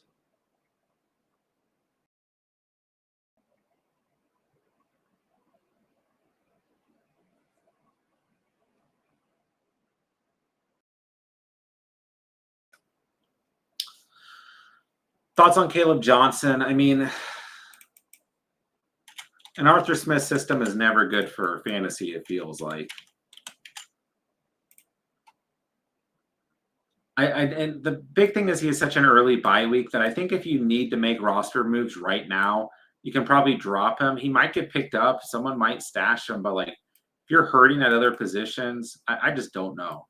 You had the chance to get him again during the week 5 bye or right after, so it's a tough read. It's a tough offense to get a true read on. Sutton, Jones, or Dunze? Sutton for me. And I like a Dunze. I like Jones, but Sutton's a player you start every week. Indy's defense, I think, could be quietly very good this year. If they have another good week this week, we will be talking a lot about them in the defensive videos. I can tell you guys that right now because they're going to get Cam Ward. As a matter of fact, they'll probably be in the video for week 3 no matter what. But Cam Ward, Stafford, Geno Smith, Kyler, Herbert, probably not great. Cam Ward again, Aaron Rodgers, Penix. And then, like, they have this little stretch here at the end. Like, Mahomes probably not great, but then Stroud, T-Law, Darnold, Purdy if he's alive, and T-Law again. I think they're going to be quietly very good. 6-point passing touchdown, Fields, Penix, or Dak. Fields for me. I like the other options, but I think Fields is going to have a huge week this week. I would have a tough time not playing Fields. Great matchup for him. Kind of across the board. Buffalo's defense, very, very poor in week 1 across the board. Start 2, Igbuka, Ridley, Hunter, Sampson. Igbuka with comfort. The other one is very tough. Hunter, I go Hunter and Igbuka. I think Hunter could be sneaky this week. I do like Dylan Sampson here too. He gets Cincinnati, so. All right, boys and girls, we're about at the 2-minute mark, so that'll do it for today. If you guys have any further questions, go check out any of the videos for the week. Drop a comment on one of the videos. I will be answering all comments on all videos between tonight and tomorrow before the games pop off on Sunday. I will have a video that'll go live Sunday morning, tomorrow morning as well. So make sure you guys are checking out the content. We have everything you could possibly need for week 2 of the season. And like I said, if you guys need anything, drop a comment on one of the videos and I'll get back to you guys in the YouTube comment section as well. And of course, if you guys are not part of our Discord, it is completely free. And you guys can hop on there, ask fantasy questions, and get some feedback from the community as well. So I'll drop that link in the chat too. You guys are very welcome. Happy to answer your guys' questions. I see a couple more. Wide receiver room is cool. Want to move Evans or Godwin's? Plus Diggs, Pearsall, Shakir for a running back. Well, it just depends on what running back you think you could get. I would keep Pearsall. Try to do Godwin and Diggs. I still think Godwin's going to have a very nice role when he comes back. What running back could you get? I would go for like, you have to go kind of lower tier, like a Kamara, maybe Henderson, I think would be a really good move. Maybe a Chuba, but I mean, Kamara and Chuba still had pretty solid week 1s. But you are going to have to go for like a lower tier guy. So those would be the people. Top of my head, Kamara, Chuba, but I do like Henderson. I don't know if you need to trade that much for Henderson, but if you do, I think it's okay. Tough for me to move on from Evans. Shakir is tradable. Diggs is tradable. Godwin, sure, tradable. I would keep Evans and Pierce. House call for Hendy. I think he could have a big week. I agree. Another one for you to go with Dobbins. Do I try to squeeze Swift in the second flex or go with Keenan or Tet? Keenan Allen or Tet. Yeah. Those are the better options for sure. All right, guys. I will talk to you guys soon. Good luck this week if you guys don't hear from me and all that stuff. It's week 2, and we're already almost at week 3. So keep posted. We'll have the same exact schedule for week 3 that we had this past week. 11 videos a week, guys, and 1 live stream every Saturday. So doing as much as I possibly can for you guys on a week-to-week basis. And I really do appreciate all the support and everything that you guys are doing as a community. So, of course, thank you guys so much for the fantasy questions today. Really enjoy getting to answer them for you guys and hearing from you guys as well. So thank you guys for hanging out, talking some fantasy. Everybody have a great and safe Saturday and Sunday. Sit back and enjoy some football tomorrow. Leave me a comment on any of the YouTube videos if you guys need anything. And that'll do it for today's stream.